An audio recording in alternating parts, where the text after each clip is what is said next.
اعوذ باللہ من الشیطان الرجیم، بسم اللہ الرحمن الرحیم۔ مہتاب حیدر ایک نئے ایپیسوڈ کے ساتھ آپ کی خدمت میں حاضر ہے۔ کل آپ سے یہ جو جیز کے خلاف ایف بی آر نے ان کے پریمیسز کو سیل کرنے کے آرڈرز کیے تھے، اس کے حوالے سے میں نے گفتگو کی تھی، تو مجھے یہ کہا گیا کہ آپ اس کی ذرا تھوڑی سی ڈیٹیلز جو ہے وہ لے کر آئیں۔ بیسیکلی یہ 2000 ٹیکس ایئر 2018 کا کیس ہے۔ بیسیکلی ایک ایگزمپشن جو ہے وہ اپلائی کی جو گینز ٹیکس تھا اس کے اوپر۔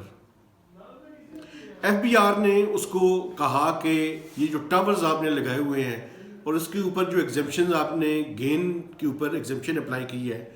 یہ ایگزمپشن نہیں بنتی۔ ایف بی آر نے اس کے اگینسٹ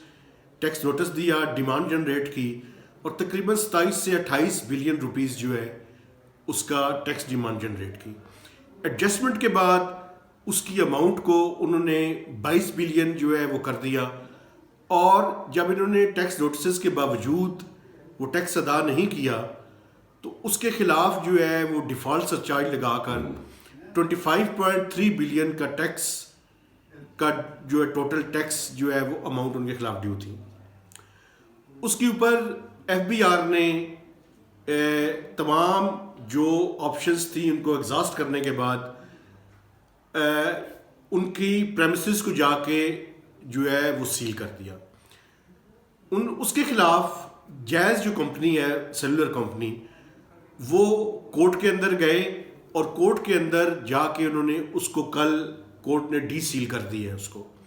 لیکن اس کے ساتھ ساتھ انہوں نے یہ کہا ہے کہ جو ٹیکس کی باقی پروسیڈنگز ہیں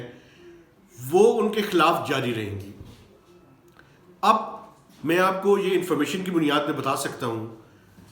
کہ کمپنی کو وہ جو ٹیکس ہے وہ تو ادا کرنا پڑے گا، اور اس کے بارے میں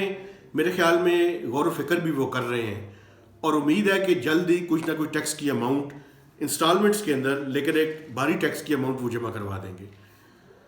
دوسری طرف جو جیز کمپنی ہے، انہوں نے یہ موقف دیا ہے کہ وہ پاکستان میں سب سے بڑے انہوں نے انویسٹمنٹ کی ہوئی ہے، کوئی 9.5 بلین ڈالرز کی ان کی انویسٹمنٹ ہے، سے زیادہ کی انویسٹمنٹ ہے، اور اس کے اوپر جو ٹیکس انہوں نے 6 سالوں کے اندر ادا کیا ہے وہ 251 ارب روپے کا ٹیکس انہوں نے ادا کیا ہے۔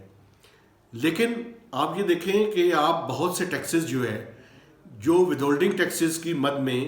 یا باقی سیم ایکٹیویشن ٹیکس کی مد میں آپ جو ادا کر رہے ہیں وہ بیسیکلی آپ کنزیومر سے لے کر دے رہے ہیں۔ تو آپ پاکستان کے اندر بزنس کریں، لیکن جو ڈیو ٹیکسز ہیں وہ بھی ادا کریں، تاکہ اگر آپ کا یہ دعویٰ ہے کہ آپ سب سے بڑی کمپنی ہیں تو سب سے بڑی کمپنی ہونے کے نتیجے میں آپ ٹیکس اوائڈنس نہ کریں بلکہ ٹیکس کمپلائنٹ ہوں، تاکہ باقی بھی کارپوریٹ سیکٹر کو یہ ترغیب دی جا سکے کہ اگر انہوں نے پاکستان کے اندر بزنس کرنا ہے وہ بالکل بزنس کریں، لیکن اپنا ٹیکس پوری طرح سے ادا کریں تاکہ اسٹیٹ کے معاملات اچھے طریقے سے چلائے جا سکیں۔ Thank you very much.